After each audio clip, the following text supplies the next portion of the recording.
duke shpjeguar fjalët e ajetit që mau'izatul hasana, domethënë këshill të mirë, në ajetin e përmendur, pra Hazrat Mesiu premtuar selam thot në një vend, Allahu na ka bërë obligim që akuzat e rreme të kundërshtarëve t'i largojmë me urtësi dhe me këshill të mirë, dhe Allahu e di se ne duke u dhënë përgjigje kundërshtarëve kur nuk kemi hequr dorë nga butësia dhe qetësia.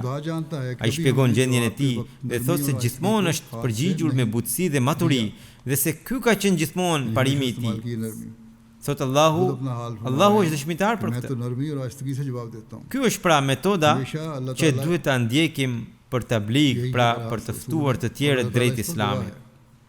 Ata që gjatë thirrjes fillojnë të përdorin gjuhën e kundërshtarit, ndonjëherë nga zemërimi, duhet ta mbajnë mend se biseda jonë për tabligh duhet të qëndrojë brenda kufive të moralit. Kundërshtarët përdorin gjuhë të padenj sepse nuk kanë argumente. Por nëse edhe ne përdorim gjuhë të padenj, do të thotë se as ne nuk kemi argumente.